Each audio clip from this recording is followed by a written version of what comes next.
그보다 더 좋은 인사는 안녕하세요, 안녕하십시오입니다. 안녕하세요라고 하는 우리의 인사가 안녕하십시오, 나의 평강을, 주님의 평강을 여러분에게 기원합니다. 이 인사가 더 좋은 인사인 것 같아요. 지난 월요일부터 목요일까지 제가 일본을 다녀왔어요. 거기에 신학교를 운영하시는 목사님 초청으로 오늘 두 번째 가서, 학생은 많지 않았는데 줌으로도 듣는 학생 20-30명을 놓고 좀 강행군을 했기 때문에 필요해서 약도 먹어가면서 강의하고, 또 오후에, 수요일 오후에는 원래 설교가 예정되어 있었는데 다른 분이 오셨는지 아름다운 정원, 제가 우리 카톡에 올린, 유튜브로 올린 거, 아주 아름다운 일본의 정원, 빛의 정원을 다녀왔어요. 그래서 피곤해서 이번에 오늘 말씀을 위하여 일부러 원고를 쓸 여력이 없었고요. 또 하나는 성령에 대하여 말씀을 드리는 이 시간만은 종이나 글에 매이지 않고 정말 성령이 감화하시는 대로, 감동하시는 대로 자유롭게, 아무 어떤 설계나 계획이나 구체적인 계획이 없이 내게 생각이 미치는 대로 성령님에 대하여 내가 아는 한 말씀을 드리려고 합니다. 성령의 활동과 은사는 내가 우리 줌으로 공부했던 조지신학, 제가 쓴 책 그 한 부분이어서 제가 특별히 새로운 걸 추가하거나 가감하지 않았어요. 이 부분에 대해서는 좀 자세한 내용은 공부니까, 세미나니까 오후에 내가 여러분에게 드린 그 내용을 가지고 좀 다시 공부하는 시간을 갖겠고요. 오늘 오전은 성령이 어떤 일을 하시는지에 대하여 교회사에서, 그리고 우리가 가장 자주 말하게 되고 강조하는 성령의 세 가지 역할, 기능, 활동을 좀 중심적으로 좀 요약해서 말씀을 드릴까 합니다. 오래도록 우리 한국 개신교는 오순절 교회가 오기 전에는 성령이라는 말을 거의 까마득하게 잊어버리고, 신학에서도 성령 망각정이라고 할 정도로 성령을 외면시하고 무시했어요. 그러나 20세기 들어서 오순절 교회가 지금 세계에서 가장 왕성하게 부흥합니다. 수십만 모이는 교회가 아프리카에 있고요. 그 목사님이 전용 비행기 타고 다닌대요, 아프리카에.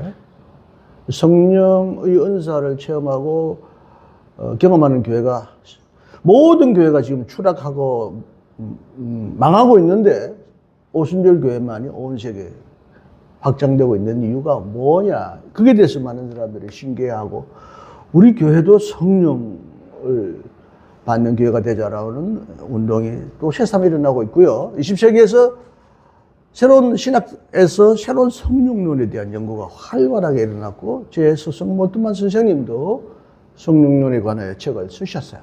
20세기는 마치 옛날에는 구약은 성부시대, 신약은 성자시대, 혹은 교회사 시대는 성자시대, 지금은 성령의 제3시대, 성령의 시대가 왔다라고 하는 9월에 성령을 강조하는 사람들의 말이 늘어났는데, 우리는 교회에서 성령에 대해서 거의 들어본 적이 없고요. 내가 신학을 공부하기 전까지는 성령이 누구시고 뭐 하는지를 진짜 공부하지 않았어요. 성결교회마저도 성령론을 거의 가르치지 않았어요. 다행히 제가 공부를 하는 과정에서 성령론을 공부하고 정리하게 되었는데요. 성령이 하시는 일이 많지만 이루 청량할 수 없고 이루 다 표현할 수 없지만, 성령이 오시면 가장 우리가 경험하는 감정, 느낌, 확신이 뭐냐, 왜 우리가 성령이 오시기를 갈구하고 기다려야 하느냐에 대해서 가장 중요한 세 가지 내용만 오늘 여러분에게 말씀드리겠습니다. 먼저 성령은 생명의 영이라고 말합니다. 원래 교회사적으로 수많은 사람들이 성령을 향하여 기도할 때 뭐라고 기도했느냐, 따라하십시오. 베니, 이 라틴 말이에요. 좀 유식한 척 하겠어요. 베니, 크레아토, 스피리투스. 베니는 오소서, 크레아토, 크리에이터, 창조자, 성령이요. 2000년 동안 그리스도인들은 창조자 성령이 오소서라고 기도해 왔어요. 근데 성령을 오소서라고 기도도 하지도 않았고 창조자라는 생각도 안 했고 성령이란 말 자체도 빼버리고 교회는 프로그램으로 말씀으로 뭐 행사로 제도로 불려왔어요. 그래서 성령이 완전히 푸대접당하고 성령이 하시는 일을 우리가 망각함으로써 성령이 주시는 어마어마한 은혜와 감동을 우리는 잊고 살았어요. 물론 말씀 가운데 성령이 역사하시고 예수 그리스도의 선포 가운데 예수 그리스도의 말씀을 기억할 때, 왜냐하면 하나님은 삼위일체이시기 때문에 하나님 아버지를 말하거나 예수 그리스도를 말할 때 반드시 성령이 함께 하십니다. 성령을 말하든 말하지 않든 성령은 삼위일체의 한 분으로서 함께 활동하시고 우리에게 나타나시는 분이지만, 그러나 성령을 알고 부르고 초대하는 것과 성령을 모르고 그냥 다른 얘기를 하다가 성령이 그냥 곁다리로 따라오는 거하고는 다릅니다.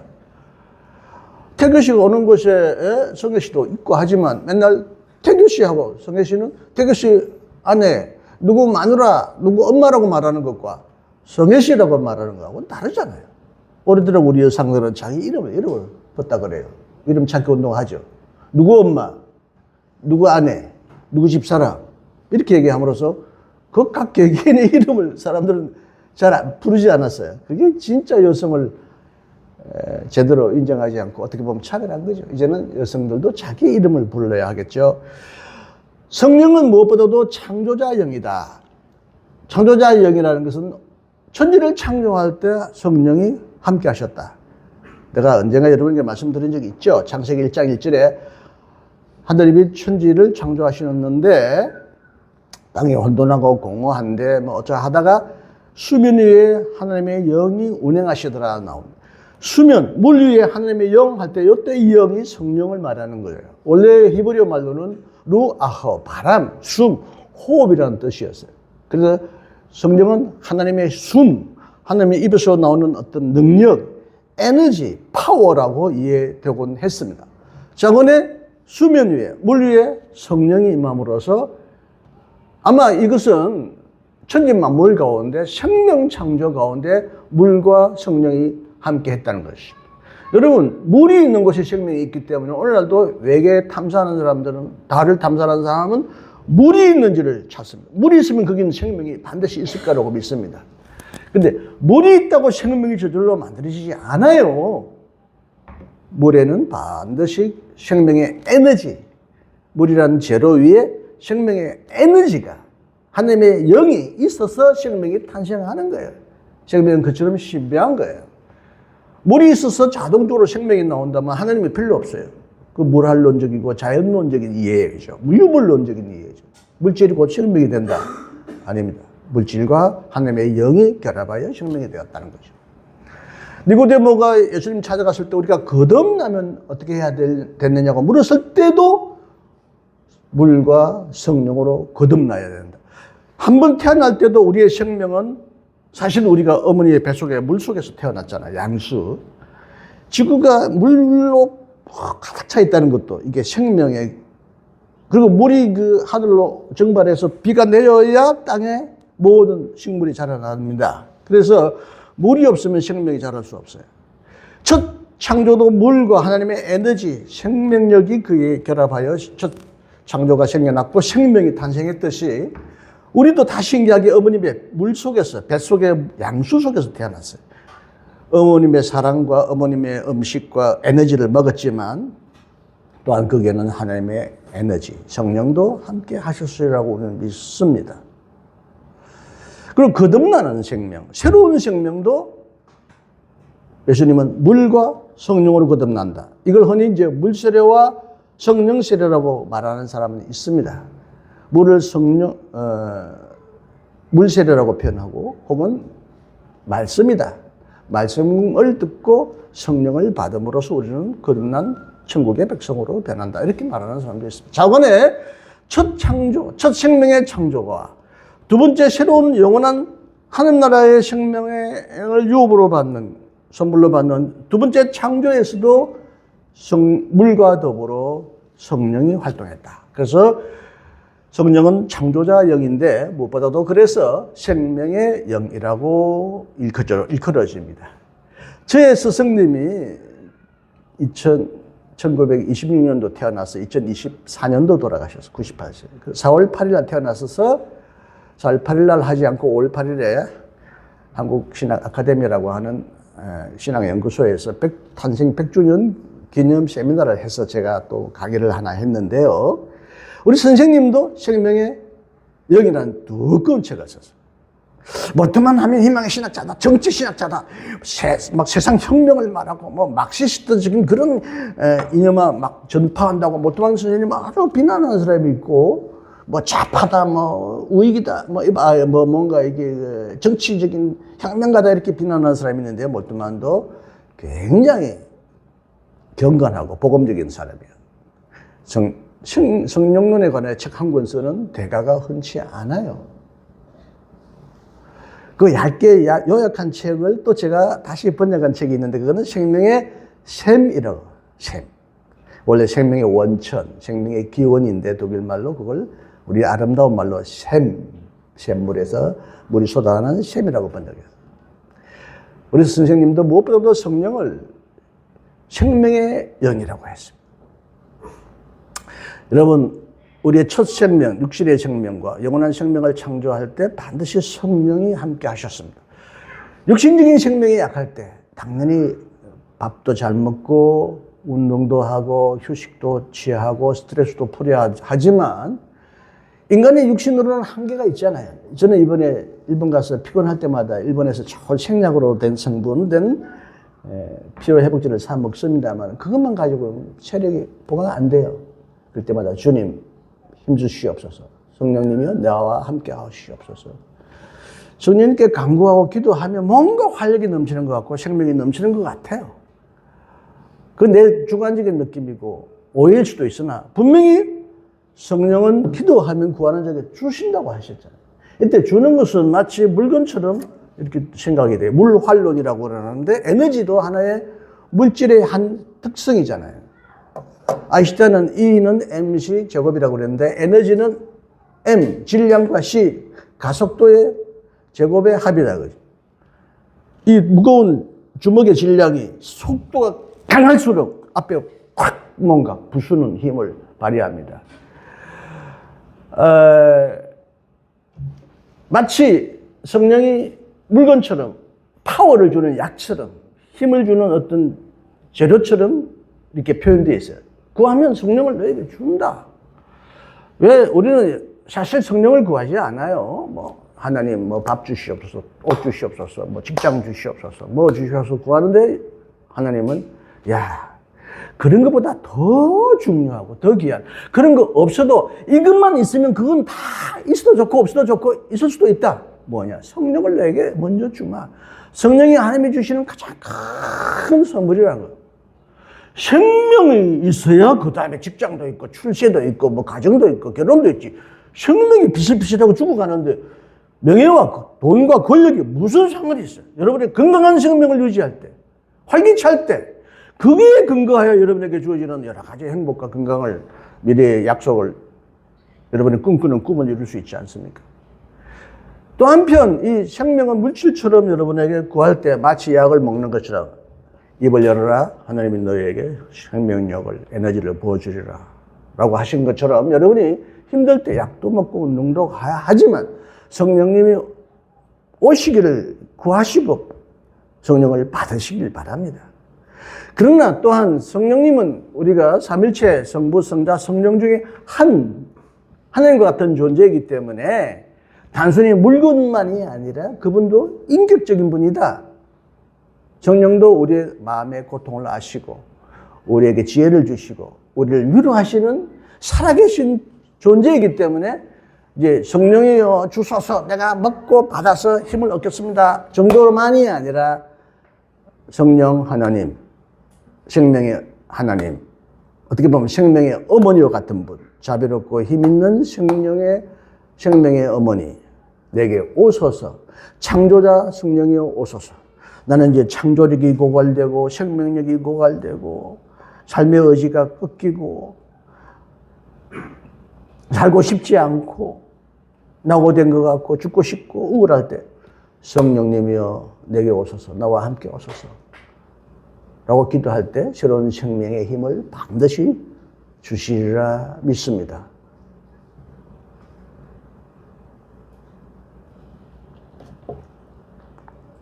빈들의 마른 불같이 시들은 나의 영혼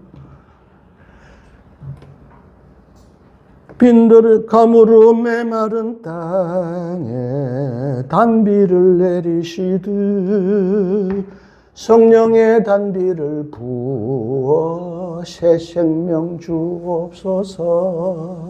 성령은 비로 비게 돼요. 이른 비, 늦은 비, 단비. 쓴 비가 어디 있겠습니까만은 비는 단 거예요. 생명력을 일으켜주는. 비가 없으면 농사할 수 없고 살 수가 없어요. 그래서 물이 얼마나 소중한지를 우리는 늘 깨닫고 물을 잘 아끼고 보호해야 하는데 생명의 영이신 주님을 향하여 여러분의 생명의 의지와 생명의 능력이 끊길 때마다 기도하세요. 반드시 신실하고 사랑스러운 성령님이 여러분에게 오셔서 여러분을 위로하시고 새 힘을 주시리라 믿습니다. 세상의 의학도 의지하세요. 과학도 의지하세요. 아픈 분들. 성령님의 초자연적인 능력도 의지하세요.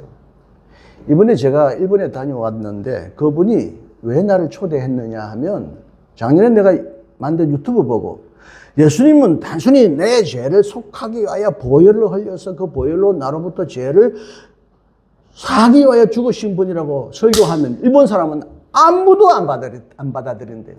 왜 내 죄를 남이 속하냐? 나는 뭐야? 내 죄는 내가 지어야지. 그래서 일본 사람들은 자기의 죄에 대해서는 책임감이 있어요. 옛날 그 사무라이들은 자기가 헐벗까지도 했어요. 남이 내 죄를 짓는다는 건 무례한 거예요. 부끄러운 거예요. 책임적으로 살지 않고 왜 내 책임을 남에게 전가해? 왜 예수가 내 대신 죽어? 도무지 안 믿는다는 거예요. 나도 최근에는 그런 거 잘 안 믿게 됐어요. 미안하지만. 왜 그렇게 됐는지 나중에 설명드릴게요. 그런데 예수는 우리를 죽기까지 죽음의 지옥까지 내려가셔서 사탄과 싸워서 이기시고 사탄의 노예로 되어 있는 모든 죄를 풀으시고 이 땅에서도 사탄을 추방하셔서 병든 자, 악한 자, 악귀를 추방하시고 죽어서 음부에 갇힌 영혼을 풀어주시고 성천하시면서 하늘에 가득 찬 악령을 짓밟으시고 만물의 주가 되셨다. 승리하시기 위하여 자신의 희생을 치르고 살아나서 승리하실 뿐만 아니라 그의 죽음을 통하여 모든 죽어가는 자를 자에 같이 함께 서고 그들과 함께 위로하고 그들을 죽음의 감옥에서 탈출시키기 위하여 죽음 속으로 들어오셨다. 승리자 그리스도를 전할 때 일본 사람들이 예수를 믿기 시작한다는 거예요. 이번에는 제가 현대신학 강의를 하다가 보통 신학자들만 강의해서 전혀 모르는 사람이 많은데 블룸 하르트라고 하는 목사님 아버지 아들에 대하여 설명을 했더니 어마어마하게 감동을 받았다고 너무 고마워하는 거예요. 독일은 굉장히 과학적이고 의학적이고 합리적인 존재여서 귀신의 존재나 악령의 존재를 안 믿습니다. 그런데 어떤 블룸 하르트 목사님이 시골에서 목회하는데 악령 들렸던 것 같은 여자 두 자매가 들어왔는데 도무지 의학적으로 해결이 안 되고 아무리 수술을 써도 해결이 안 돼. 영화 엑소시트에 나오는 그런 장면처럼 피를 토하고 모래를 토하고 막 하늘에서 모래가 떨어지고 하늘에서 막 물건이 왔다 갔다 하고 미친 듯이 관용하는데 의학적으로 심리학적으로 어떤 치유가 되지 않고 막 기도하고 지치고 뻗었다가 예수님 나는 도무지 할 수 없습니다. 예수님은 나오셔서 이 일을 해결해 달라고 예수님만을 향하여 계속 외쳤더니 어느 날 이 여자애가 예수가 이겼다 하는 말을 입에서 팍 내뱉더니 마치 사탄이 하는 말처럼 하는 말을 하더니 예수가 이겼다 하는 말을 하면서 여자가, 자매가, 한여가, 특히 언니가 더 심했는데 여동생보다 쫙 나버렸어. 시천듯이 나버렸어. 자매도 나왔고 그 이후로 목사님에게 신유 연사가 나타나서 수많은 사람들이 몰려와서 병을 치유려 하는 치유의 역사가 일어났어요. 우리 성결교는 중생, 성결, 신유, 재림을 믿는데 신유 이름만 걸어놓고 간판만 걸어놓고 신유에 대한 강조와 신유의 역사를 안 해요. 근데 우리의 성결교회도 이승복 목사님이나 여러분 중에서는 아픈 자, 힘든 자를 고치신 분이 있는데 일본에 계신 그분이 이 기록을 보고 일본이 어마어마하게 악령, 마귀, 중독, 성중독, 약중독, 절망, 집에 또 갇혔고 가출하고 굉장히 심각한데 우상을 많이 섬기고 하나님 안 섬겨서 이들을 예수의 이름으로 해방하고 승리해야 된다는 얘기를 작년에도 했고 이번에 블루마트를 소개했더니 너무 좋아하시고 엄청 은혜 받았다고 막 감사하는 거예요. 여러분, 자, 시간이 지났습니다. 무엇보다도 성령은 여러분에게 병을 고치고 악기를 추방하고 새로운 생명력을 주는 생명의 영이다. 병들었을 때 의학도 의존하시지만 하나님이 나를 낫게 해주실 거라는 믿음 속에서 하나님 고쳐주소서라고 말하지 말고 성창조자 성령이여, 생명의 영이신 성령이여, 나에게 새로운 생명의 힘을 주소서, 생명의 활력을 넣어주소서. 당신은 죽은 자도 살리시는 부활의 영이시잖아요. 첫 생명이 아니라 다시 태어나는 거듭난 생명이요, 죽은 자를 아이스골 골짜기에서 메마른 뼈다귀에다가 성령의 바람을 통하여 새로운 생명을 일으키셨듯이 죽은 자도 새롭게 부활하시는 힘은 성령의 능력을 통하여 일어나는 사건이기 때문에 우리가 죽어도 성령을 통하여 다시 부활할 것을 믿고 죽습니다. 아니, 우리 선생님은 죽고 곧바로 부활한다고 말씀하셨어요. 이 육체는 썩어지고 태워지지만 하나님은 하늘에 예비하신 새로운 장막, 새로운 옷을 입혀주셔서 영원한 생명으로 부활하신다고 예수님은, 우리 말씀한 선생님을 가르치시고 돌아가셨는데, 그래서 그분의 비석은 자기는 이렇게 써라고 그랬어요. 태어난 날, 부활한 날, 죽는 날이라고 쓰지 말라는 거예요. 내가 죽어가는 그 날이 바로 부활의 날이라고 말씀하셨어요. 자, 죽어서 부활하는 것도 큰 위대한 희망이요 꿈이지만 살아서 주어진 이 생명 건강하고 씩씩하고 창조적이고 활기차게 사는 것이 얼마나 보람되고 아름다운 삶이겠어요.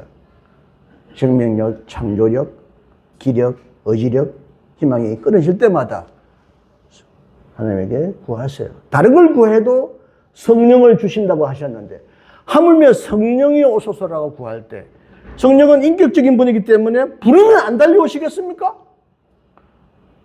부모가 자식이 막 아프다, 막 힘들다고 외치는데 안 달려갈 부모가 어디 있겠습니까? 사랑하는 우리 하늘의 아버지, 하늘의 어머니와 같은 성령님이 여러분이 부르짖을 때, 외칠 때 어찌 달려와서 여러분에게 새 힘과 능력을 주시지 않겠습니까? 성령은 여러분에게 생명을 풍성케 하시는 활력의 영, 활기차게 하는 영이니까 이제 지금까지는 성령을 모르거나 부르거나 초대하지 않았다면 이제부터는 초대하세요. 성령이 오늘도 새 아침이 밝았습니다. 성령님 오소서. 오늘도 내게 새로운 활기와 능력과 기쁨을 주소서. 좁은 길을 가더라도 내가 항상 기뻐하는 것 주의 영이 함께함. 생명력이 넘치는 사람의 특징은 기뻐하는 거예요. 감사하는 거예요. 생명력이 없는 사람은 아이고 기쁘지 않아. 먹어도 맛이 없어. 아이고 살고 싶지 않아. 아이고 오래 힘들어.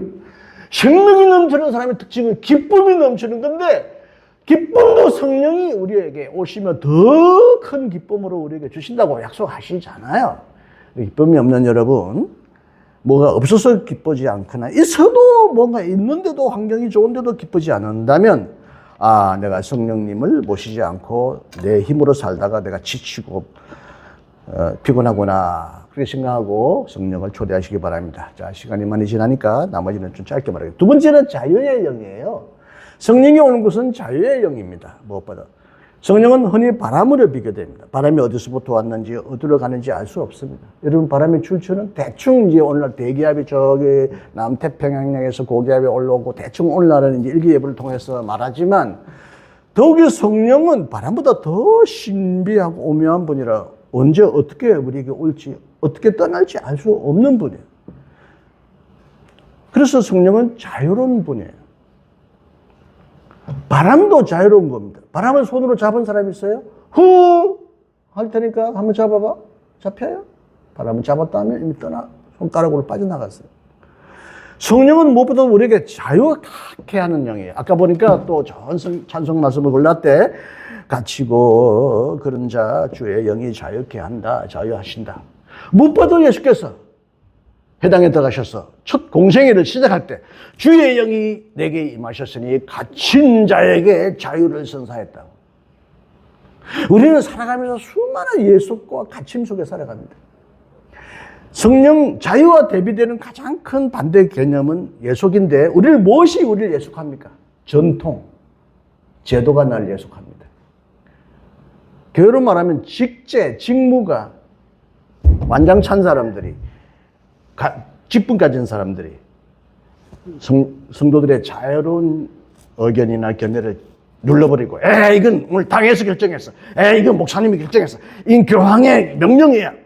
교회도 어느 순간 굉장히 제도를 통하여 이렇게 권위적이고 독재적인 조직으로 변해가고 있는데 이걸 깨뜨리는 것이 성령을 받은 사람들, 성령은 자유케 하는 것입니다. 교회 안에 성령을 받은 사람들이 교회를 활기차게 하고 맥 빠지고 기 빠진 교회를 갱신해 왔어요. 제도는 반드시 필요하지만 영원한 제도는 없습니다. 한 번 제도는 영원한 제도라는 건 한 번 해병대가 영원한 해병대라는데 웃기는 소리하고 자빠졌어. 무슨 한 번 대 영원히 영원한 해병대예요. 우익 노릇하고 뭐 극우 노릇하는 게 해병대예요. 근데 이번에 해병대 그 대위가 이번에 아주 억울한 일을 당했다가 복근되어가지고 많은 해병대들이 딱 오게 하는 거 보고 그래 저게 해병대지 라고 또 해병대의 소중한 가치를 재발견했는데 여러분 교회는 제도적으로 필요해요. 그러나 그 제도 조직은 영원한 게 아닙니다. 그게 우리를 살리고 활기차게 하고 행복하게 하지 않는다면 어떤 제도라도 깨버려야 합니다. 깨버릴 수 있는 그 자유의 힘은 성령이 주십니다. 자유와 반대되는 또 하나의 개념은 성경에 보면 문자예요. 율법이에요. 바울은 문자는 죽이고 영은 살린다고 그랬어요. 문자의 열매이고 율법 종 하나하나의 열매면서 인간을 예속합니다. 원래 율법을 주신 것은 하나님께서 대부분 율법은 사실 모세나 제사장들이 만든 것이지 십계명 외에는 그다지 하나님의 계명으로서 영원히 지켜야 될 계명은 없습니다. 성경에는. 나머지 계명은 다 그 시대마다 율법 제사장들이 제정한 율법이에요. 그 율법을 영원한 것처럼 만들어서 율법에 따르면 식사할 때 손을 씻어야 돼. 안식일 날에는 아무것도 하지 마라. 사람이 구덩이에 빠져도 짐승이 구덩이에 빠져도 아무것도 하지 마. 남의 것을 함부로 훔쳐 먹지 못해. 어떻게 지나가다가 남의 밭에 들어가서 이렇게 훑어먹냐. 제도적으로 보면 도둑질 하지 말라 그랬는데 예수님은 도대체 율법이 누구를 위하여 존재하냐. 안식일은 누구를 위하여, 사람이 안식일을 위하여 있냐, 안식일이 사람을 위하여 있냐. 율법의 근본은 사랑인데 사랑을 하는데 그럼 죽어가는 사람을 안식일이라고 주일이라고 안 살려요? 안식일이라고?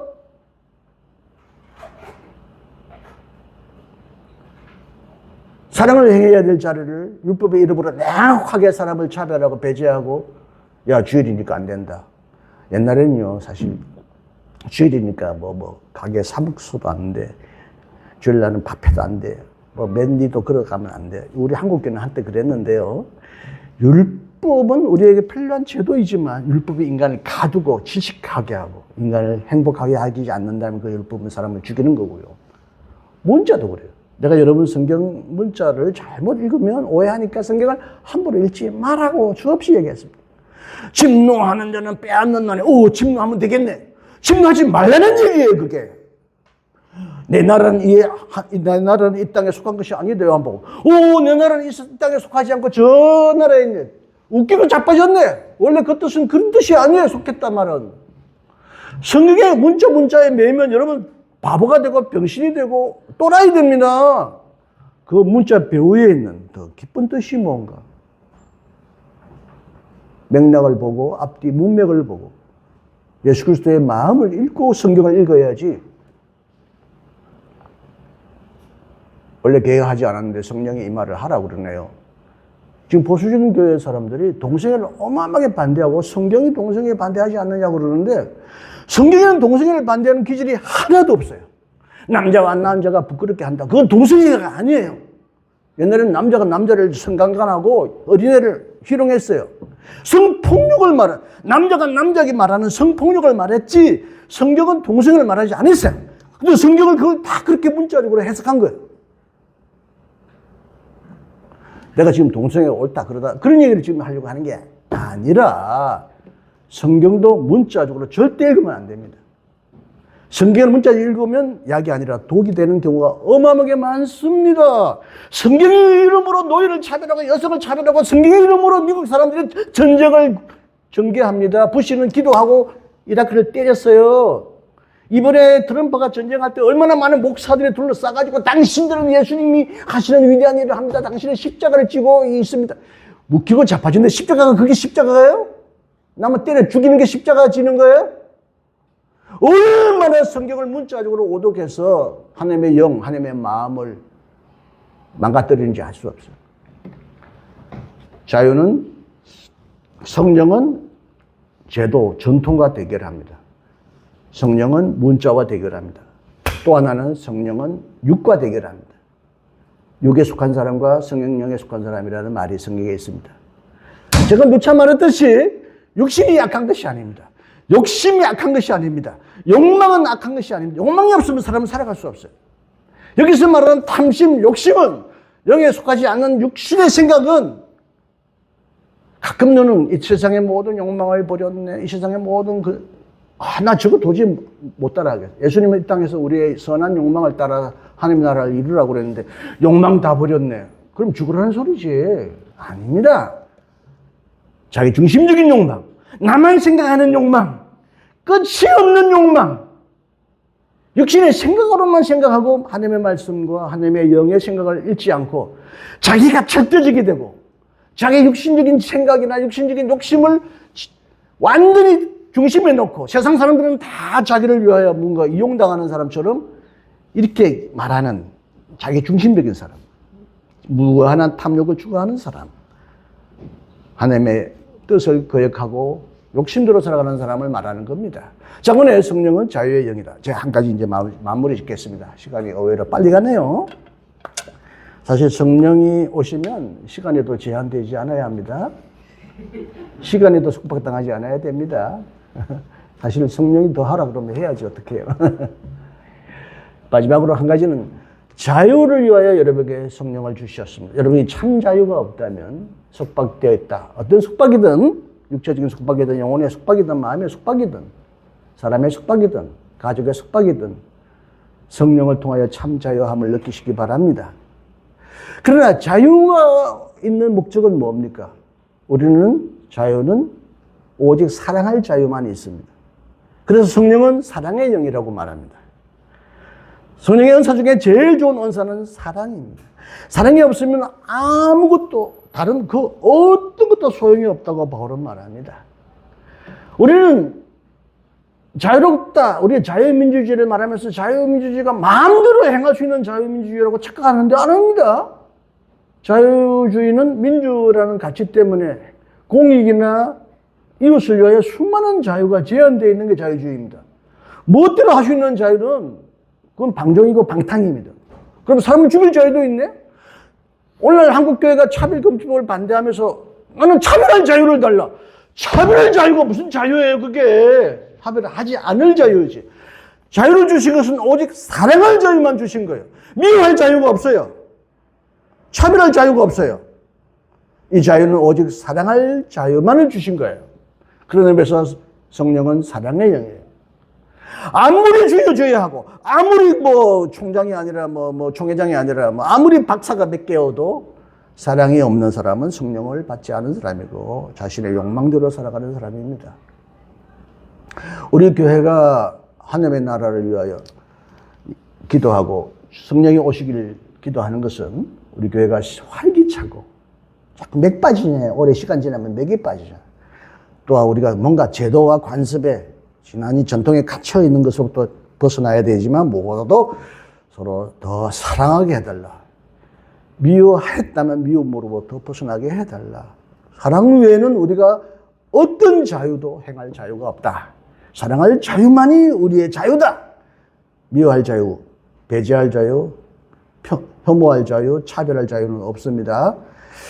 사랑이여 오소서. 우리를 더 사랑하게 하소서.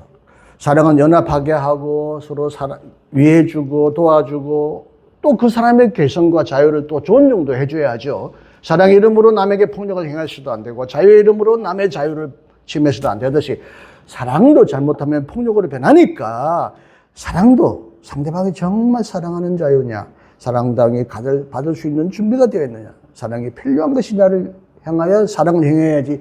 거지에게 야, 돈 던져주면 그게 사랑입니까? 차고 넘치는데 자꾸 주면 자식에게 그 자식을 망치는 거예요. 사랑도 절제를 해야 하고 지혜롭게 해야 하지만 그러나 어쨌든 미워할 자유는 없고 죽일 자유는 없습니다. 남을 파괴할 자유는 없습니다. 자, 성령님이 내게 감동을 주셨는지 조금 한 30분 했네요. 자, 성령님이 이제 야 그만해라 또 말씀 속으로 또 말씀하시는 것 같아요. 뭐 말을 많이 해야 뭐 설교가 되냐? 한두 마디만 해도 다 성도들은 알아들어. 자, 그래요. 성령이 오셔서 기도합시다. 더 간절히 기도합시다. 우리 김 목사님은 어떤 동기로 아마 성령 강림절이 다가오면서 성령에 대하여 더 강조를 하시는 것 같은데, 이제는 우리가 성령 강림절만이 아니라 매일 아침마다 복에 자기 전에 성령이여 생명의 영이여 자유의 영이여 사랑의 영이여 늘 함께 하소서. 오소서 나를 건강하고 행복하고 기쁘고 사랑하고 자유롭게 해주소서. 늘 기도하는 여러분이 되심으로써 성령을 부르지 않고 몰랐던 그 시절보다 성령을 알고 부르고 초대하고 성령과 교제를 나눔으로써 성령이 주시는 어마어마하고 놀라운 은혜와 능력을 날로 더 풍성히 체험하는 여러분이 되시기를 주님의 이름으로 간절히 축원합니다. 고맙습니다. 어려운